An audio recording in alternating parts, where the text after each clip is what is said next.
Welcome in and thanks for being with us. Any moment now, investigators expected to hold a news conference on their search for 11-year-old Audrii Cunningham. So it has been 6 days since she disappeared, and we are waiting for police to give us new information.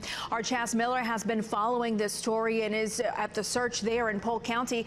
Chas, what have you learned so far? Myra, good afternoon. Yeah, a lot of these answers that we've been working to get today are going to come at that news conference that, of course, we'll bring to you as soon as it starts. It'll involve Polk County Sheriff Byron Lyons. It'll also involve Texas DPS, who's been a part of this. All kind of agencies working on this case. I know the FBI has been involved, everything like that. Let's go to that newser now. Good afternoon. Thank you for being here today. I want to first start by thanking the media for helping us with the coverage over Audrii, over her missing. Your help has been immensely appreciated. It has been great. I want to thank again everyone who has been engaged in the efforts to find Audrii, from the investigators to the volunteers who have spent countless hours in hopes of finding her, and to the community members who have been here supporting us since day one. I also want to say thank you to Trinity River Authority for lowering the water levels so that the divers could reach areas of interest. But at this time, I sadly announce that Audrii's body was located at the Trinity River under U.S. Highway 59. As a result of today's developments, I will discontinue the Amber Alert for Audrii, and I want to thank DPS, Department of Public Safety, for all their help in this alert. The information that we have gathered in this criminal investigation is substantial. The Polk County Sheriff's Office investigators, the Livingston Police Department, and the Texas Rangers, the game wardens, the FBI, Harris County Sheriff's Office, the San Jacinto County Sheriff's Office, the District Attorney's Office, in Trinity County and Liberty County. It's just an outpouring of love from all of our law enforcement partners. My heart aches with this news, and I express with my deepest sympathies and condolences to everyone who knew, who cared for, and loved Audrii. The Sheriff's Office, we will continue to process the evidence that has been gathered to ensure that the justice for Audrii. And at this time, I will turn the podium over to the Polk County District Attorney, Ms. Shelley Sutton. Thank you, Byron. My name is Shelley Sitton, and I am your Polk County District Attorney. I just want to take a few moments to explain how we're going to move forward from here.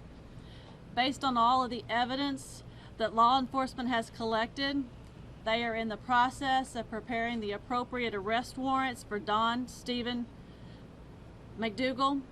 At this time, we believe the appropriate arrest warrant is going to be for capital murder in the death of Audrii Cunningham. He is currently still in jail under an unrelated felony charge here.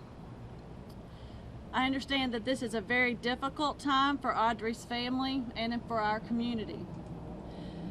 The substantial law enforcement resources that were marshaled by the Sheriff Lyons, I think, should show you that this county and law enforcement, they will come out when they need to protect our children. And the assets that we have been made available to Polk County to protect our children have been substantial. And at this point, as Sheriff Lyons said, he'll continue to collect the evidence and process that.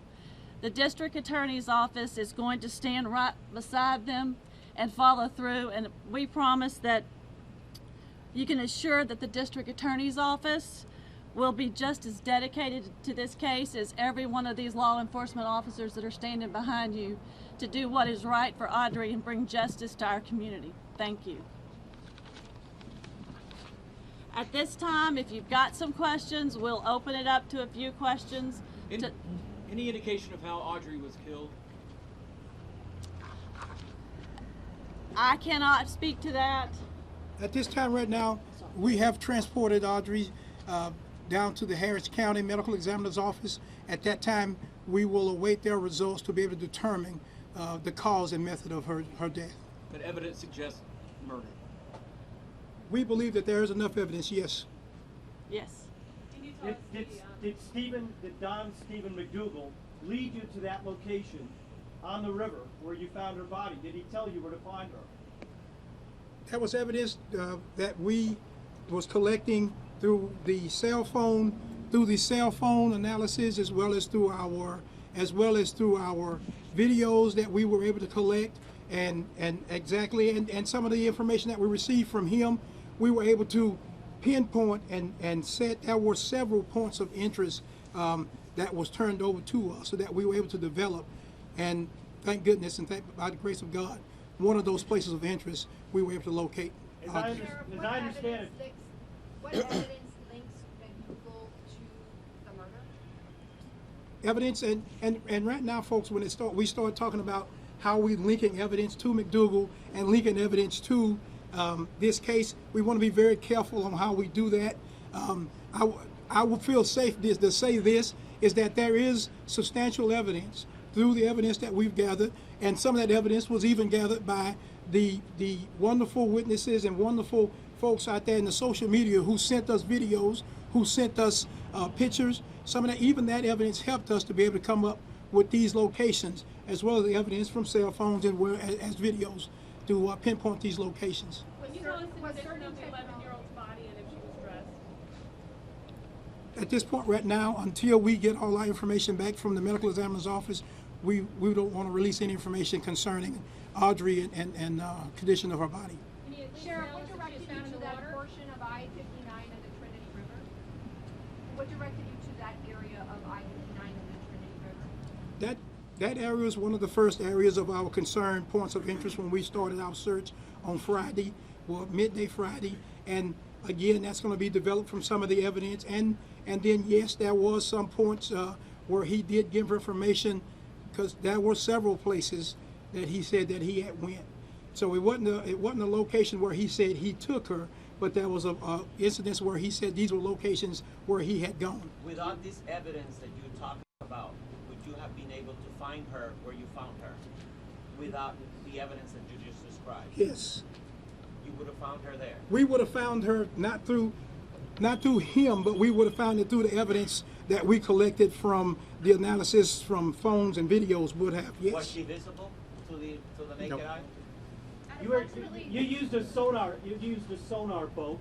Texas EquuSearch was out with their sonar boat, scanning the bottom of the river for her body. They are the ones that discovered the body. Is that correct? No. The image. I'm not going to say who exactly or what agency discovered her body today. I will say this, that due to the lowering, we were able to contact TRA, Trinity River Authority. They slowed down the outflow from the reservoir, and it allowed the water to go down, and her body was discovered there in the water. But I'm not going to say whether it was Harris County or Montgomery County or EquuSearch. It was a conglomeration of a lot of love and law enforcement networking together that helped discover her. Sources have told us, though, that Stephen McDougal was the one that told you to lower the level of the river. We've been told that he actually told you to lower the water on the river. Is that true? We talked to TRA on several occasions about lowering it when they got to the point, or they felt they were safe to start lowering the river. We were able to get them to do so. Whether or not Mr. McDougal gave us information on lowering the river or not to be able to locate her, that's information that we do not want to release at this time. One more question. One more question. Is there any evidence that location, McDougal told you guys that was one of the locations where he went? He did advise that was one of the locations that he had gone. Not that he was saying that she was there or any other location, but we know that he went there as well. Sheriff, did he kill her immediately? Until we get all of the evidence and all the autopsy reports, we're going to have to hold and work with law enforcement to determine what is the best solution to this case. If the evidence supports that, that is something that we're going to look into. Is there any evidence she was held somewhere else, or was she killed pretty much the day that she disappeared? We do not have any evidence at this time that's showing that where she may have been held somewhere else. But again, we are still processing mounds and mounds of information and data. Mr. Bob, last question. Is there any evidence that there was anything used to keep the body underwater? that is information at this time that we do not want to release. Do you have an approximate time frame for when her body? Thank you all very much. Thank you all for your questions. Thank you all have for all been that listening you've done to us this helping news our conference, and honestly, just a sad and tragic end to the situation we have been following for quite some time now. So as you just heard, the person of interest, Don Stephen McDougal, has now turned into a suspect charged with capital murder. And Audrey's body found at the Trinity River on U.S. Highway 59. That's the sad update this morning, this afternoon, 6 days after she went missing. No cause of death given. Yeah, and of course, we're going to continue to follow this. But for the meantime, let's walk you through a timeline of this case, which really has now turned into a national story. It was last Thursday morning. Audrii Cunningham did not board the school bus that afternoon. Her family reported her missing after she didn't get off the bus after school. So that's when investigators say the family found out Audrey never got on the bus in the first place. That night, Texas DPS issues an Amber Alert. On Friday night, police take Don Stephen McDougal into custody on an unrelated aggravated assault charge. The Polk County Sheriff says McDougal is a friend of Audrey's father, and he lives in a trailer behind her house. Saturday morning, investigators releasing a picture of a vehicle of the person of interest in this case. Searchers also say they find a child's backpack in Livingston Dam. Then yesterday morning, authorities raising that reward for information to $10,000. And unfortunately, now we have learned that she was found in that body of water. And as we mentioned, arrest warrants are being prepared in the charge of capital murder for the now suspect Don Stephen McDougal.